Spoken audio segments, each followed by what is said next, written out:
Hey everybody, welcome back to my channel. I'm Farah, and in today's video I'm going to be showing you my final book haul of the year. What a better way to celebrate Read What You Own than to make a book haul video, right? But to be fair, I did buy these books all last month, kind of in a book buying panic. I was very influenced by a lot of you all that made your own book haul videos, so I kind of jumped on the bandwagon for that. Now, I don't buy a lot of books, I'll be honest with you. I only have one other book haul on my channel way back, I think in March or April. And normally I don't buy them until after I read them. And then I'm like, oh, I love that book. I want that in my collection. Or if it's a collection that I'm collecting. But I did, for the Read What You Own challenge, I kind of just knew that my nonfiction was very low and lacking. And I wanted to be able to have enough. You know, that's my excuse. I wanted to be able to have enough. Okay. Anyway, let's get started. So I have, I think, 8 books in total. I have 2 science books, 2 books about people, and then 3 nature books that I wanted to share with you guys today. So the first one I'm going to show you, this is going to be a little bit of a fail. You know, this is the danger you do with ordering online, but this one is called League of the Ho-De-No-Sau-Nee or Iroquois by Lewis Morgan. And this is just an informational book. I'm very into Native American history right now. So I wanted to get this for my collection because the Iroquois tribes were the ones that were the most prevalent where I live in my area here in the upper Northeast in upstate New York. So I really wanted to get some kind of nonfiction book that went into detail about these tribes and about their history. So yeah, so the fail part of this book is that when I opened it, I couldn't believe how tiny the print is. I don't know if you guys can see that, but it's like large blocks of text and it's really, really small. I mean, I don't have reading glasses yet, but it's coming for me. I can feel it. It's just not a very relaxing reading experience, unfortunately. So I can still read it and I'll still get through it, but I'm just a little bit disappointed about that. All right, the next book I picked up was one that, this was just a random, like scrolling through Amazon, and it was one of the recommended ones. And I was like, ooh, that sounds really interesting. This is called How Emotions Are Made, The Secret Life of the Brain by Lisa Feldman Barrett. So she is a professor of psychology at Northeastern University. And the book talks about the science of emotion in the midst of the relatively new discoveries that they have in both physics and biology. And each emotion that we have is a complex sort of interplay between the biology of our brain, our culture, and our relationships. So I love this stuff. I mean, right now I'm reading The Body Keeps the Score, and it's so fascinating. I'm eating it up. So I thought this might be really interesting to read at some point. I don't know. I love learning about how emotions are made and why some people are more emotional than others and why we feel things the way that we do. And yeah, so I'm excited to get to this one. Next, we have The Reality Bubble by Ziya, Tong, How Science Reveals the Hidden Truths That Shape Our World. So this one was recommended on a booktuber channel that I follow. Unfortunately, she hasn't posted anything in over a year, so I don't know if she's coming back, but she's a wildlife biologist that is based up in, I think, like near Vancouver or Vancouver Island, and she highly recommended this book.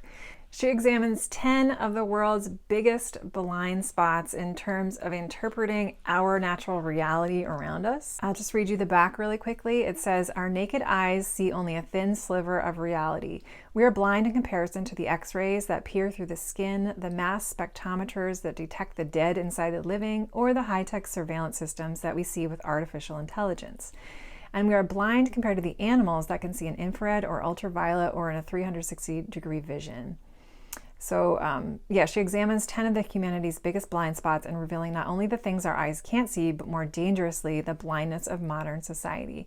So right now I'm also reading An Immense World by Yong, and I kind of feel like this would be a good companion to that. So excited to get to this at some point. Now for my 2 books based on people or cultures.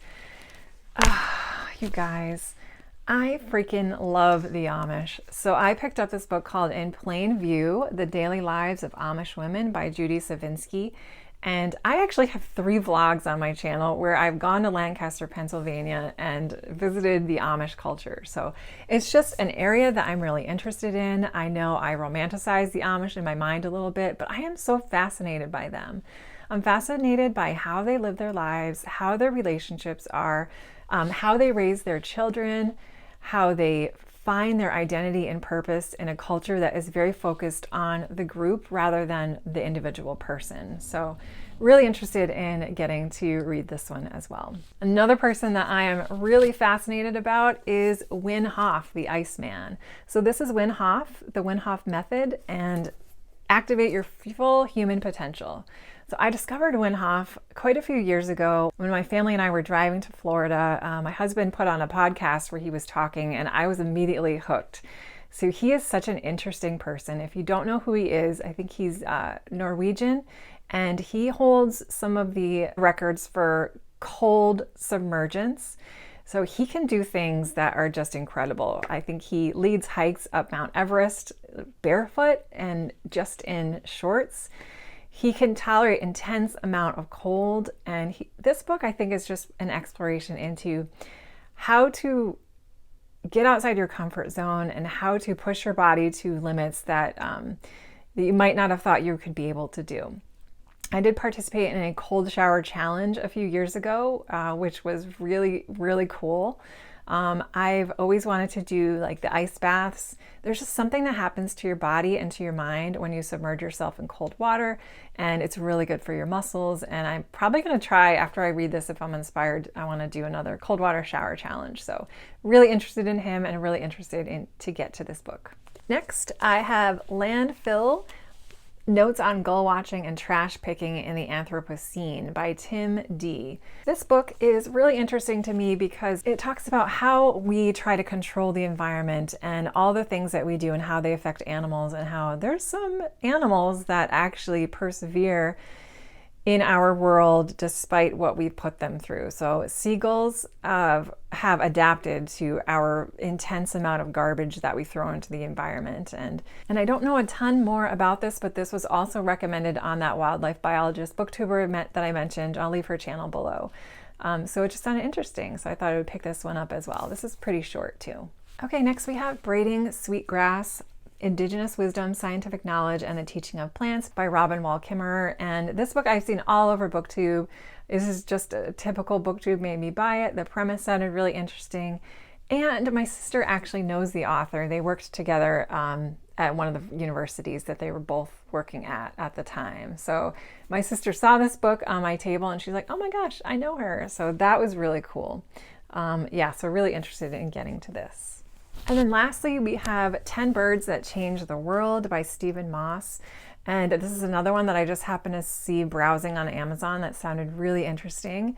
I am a huge bird fan. I got into bird watching a couple years ago during the pandemic.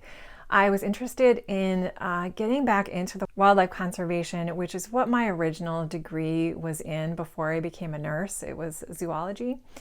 And I took a couple courses through my college where, like real courses where I got college credit. I mean, like 15-page research papers and all. And one of the classes I took was ornithology. And I learned so much about birds, and it was so fascinating. And it really enhanced my life for the better, just getting to be, interested in birds and birding. And it's one of my favorite extra hobbies that I do. But this book picks 10 different species that that are significant in our worlds and how they've had a significant impact on the environment and different cultures. And I thought it would be a really interesting read. So hopefully we'll get to this soon as well. So that wraps up my panic buying nonfiction book buying haul to get me through the year of the Read What You Own challenge. I'm really excited about all of these picks. And the Read What You Own challenge is going to help me get to them all sooner or later. So thank you guys for watching. Let me know if you've read any of these books before. I would love to know. And thank you guys very much for watching. I really appreciate it. And I will see you in my next video.